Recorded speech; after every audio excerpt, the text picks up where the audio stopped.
ঐতিহাসিক মহাস্থানগড় শিলাদেবীর ঘাট।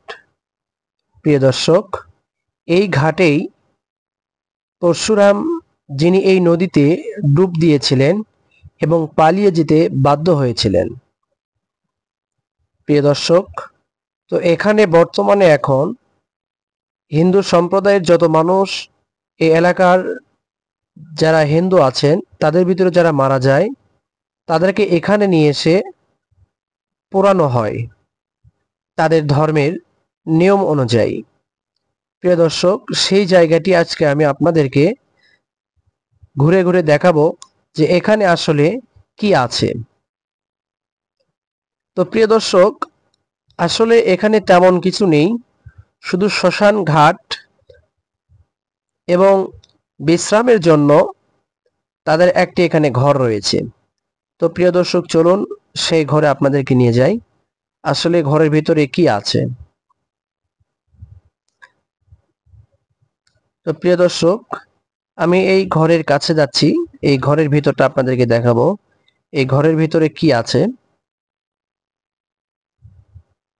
এই যে দেখুন প্রিয় দর্শক, এটি হচ্ছে সেই ঘর যেখানে সাধারণ মানুষ যারা আসে তারা এখানে বসে বিশ্রাম নেয় এবং তাদের সম্পূর্ণ কাজ হয়ে গেলে তারা এখান থেকে চলে যায়। তো প্রিয় দর্শক, আসলে বর্তমানে এখন এই এলাকায় প্রচুর বৃষ্টি হওয়ার কারণে নদীটি ভরিয়ে গিয়েছে।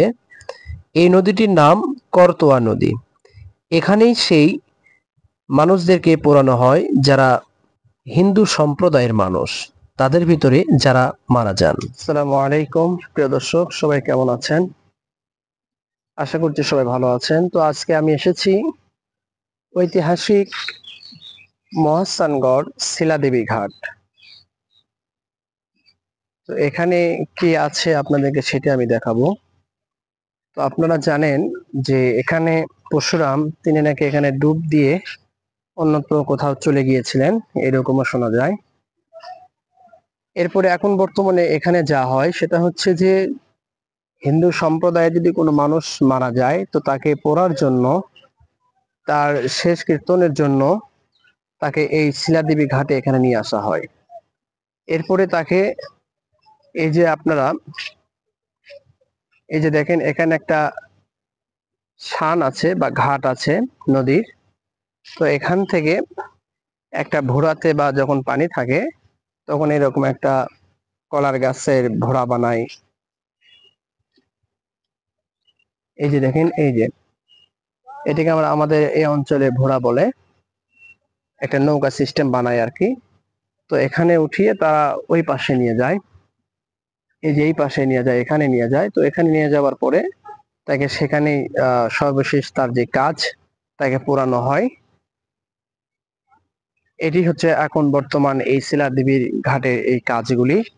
আর আপনারা জানেন যে এখানে যে ঘর আপনারা দেখতে পাচ্ছেন, হয়তো তারা এখানে এসে এখানে কাজ করার পরে বা এখানে নিয়ে আসার পরে বিশ্রামের জন্য তারা এখানে বসে থাকে, বা তাদের যেগুলি কাজ সেগুলো তারা এখানে বসে করে।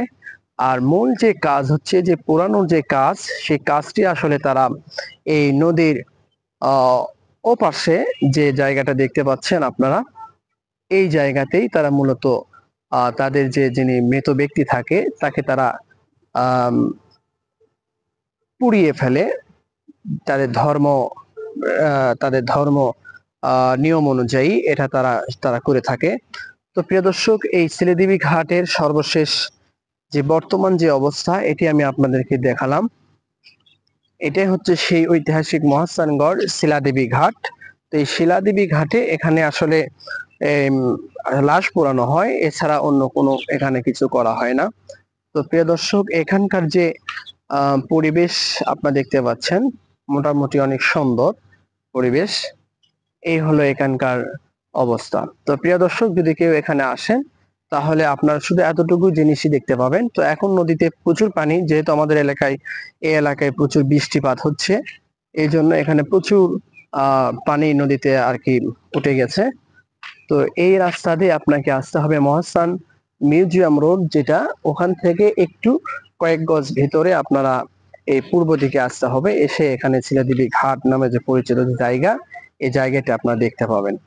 তো প্রিয় দর্শক, আজকের মতো এই নতুন কোনো ভিডিও দেখতে, নতুন কোনো ভিডিও পেতে অবশ্যই ফেসবুক পেজটি ফলো করবেন, লাইক, কমেন্ট এবং শেয়ার করবেন, এবং ইউটিউবে যারা দেখবেন তারা সাবস্ক্রাইব করে পাশে থাকা বেল আইকন আপনারা অন করে দেবেন, যাতে নতুন কোনো ভিডিও আপলোডের সাথে সাথে আপনার কাছে পৌঁছে যায়।